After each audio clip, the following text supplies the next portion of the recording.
Hey, I want to welcome you to another blog. I just had something kind of on my heart I wanted to share fairly quickly with you. It's something that I get questioned about a lot is why would an organization, really of any kind of organization, why would we ever want to have a coach or coaches inside of the organization? And so I thought I just would share something. This is from an article that I want to share with you that I found back around 2017, written by Lachlan Brown. And the article was found at hackspirit.com, but I just extracted some of this and I reapplied it to some of my thinking. And it's actually in my newest book, Likeability. And I'm going to read from it. It's in the postscript of all things. Just was so good. I felt like adding Mr. Brown's article, excerpts from it in the postscript of my book.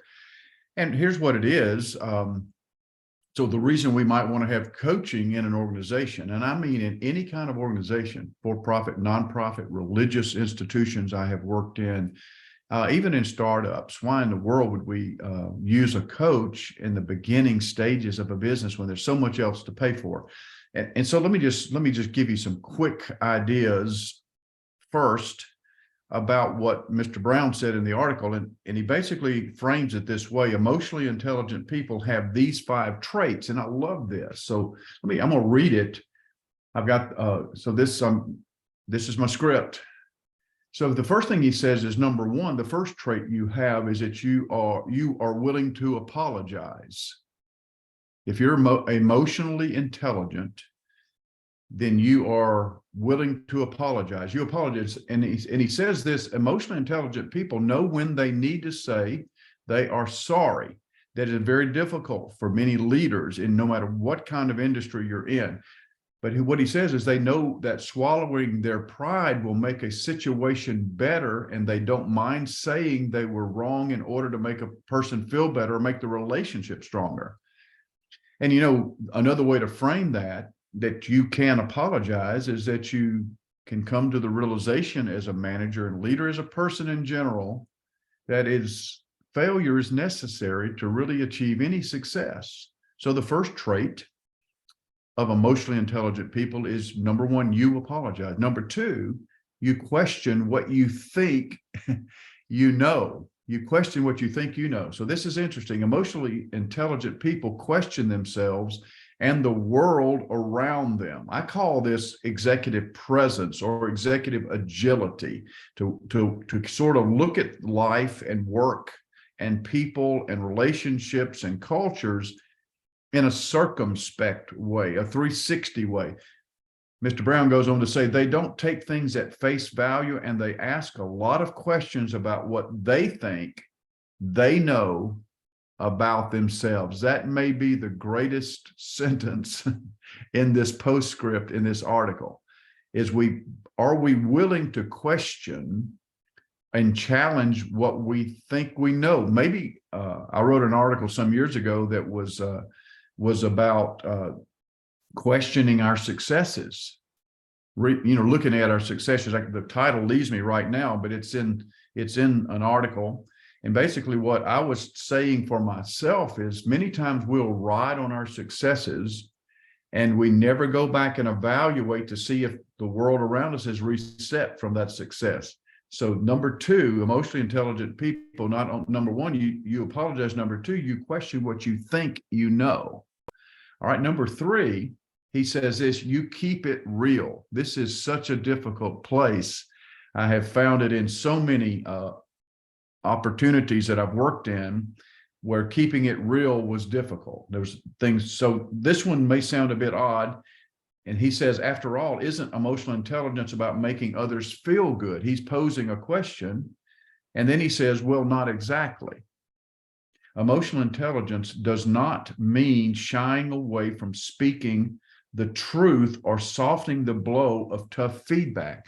Emotionally healthy people are not sugarcoating everything in their conversations. Now, here's the technique that will make or break your success. And I add this to what he says here. I call it learn to throw the velvet covered brick. In other words, the verbal brick that you might have to speak truth in a situation or to a person doesn't have to hurt their feelings, or it doesn't have to become really personal. But it takes some learning, and it takes some studying, and it takes some practice to process. How can I keep it real? Because if I'm emotional intelligence, I have to be somewhat transparent, and then learn to bubble wrap or put velvet around the statement that you need to make. So that's a lot we could say there. So number one, you apologize if you are emotionally intelligent. The second trait that you would have is you question what you think you know. Number three, you keep it real, not just happy and surface. Number four, he says this: you seek help for your mental health. Now, wait, Rick, I thought we were talking about leadership and management. Well, we are. But we bring our baggage to work. Whatever professional environment we're in, we bring the baggage to work. And in that little suitcase called our mental health, we may have some things in there that we need to look at. He says it like this: because emotionally intelligent people are so in tune with what they are feeling, they often seek help to ensure their emotions and feelings don't get the best of them. They will seek therapy, which is not the same as coaching. Sometimes it is necessary for therapy and counseling, or coaching to help them manage their day-to-day emotions and feelings. And I'll be honest with you, I think he's right on here. Lots of professionals don't want to even have that topic up for discussion, mental health. And of course, we have to be careful about it and be confidential about it. But we also need to recognize part of our emotional intelligence, our health, is that we recognize, do we have some emotional issues we ought to deal with? We just become better the more we deal with them. And I will say just very quickly that many times when I'm hired into an organization, I'm having private mental health discussions and conversations, because many times a person is not open to having those with a supervisor, and many times they're not open to having them really with a counselor. But all of a sudden a coach arrives into their life, and there they have an opportunity to have it. So number four is you seek help for your mental health. Here's the fifth one, and then I'll close out this, is number five, you aren't happy all the time. Some people have misunderstood what emotional intelligence means. And let me just read what he says from the article. If there is one thing emotionally intelligent people know, it's that being tuned into your emotions doesn't mean you are happy all of the time.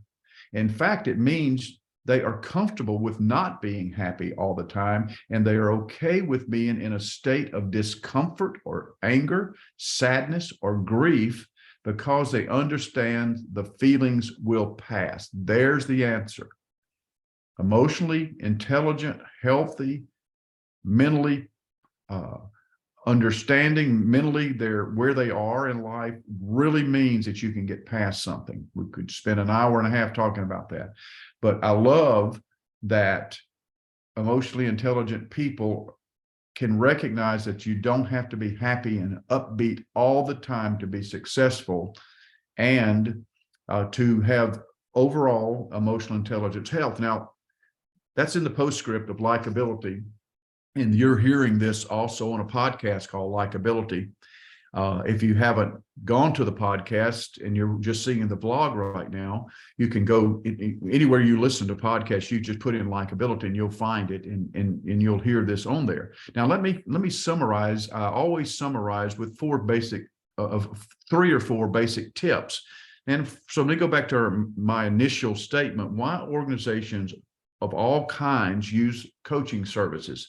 So number one, and this is tip number one for those listening and are considering coaching, or in an HR position, or in a leadership position, or an owner or founder of an organization. Number one, it is an affordable way to provide stability to the organization. It's an affordable way.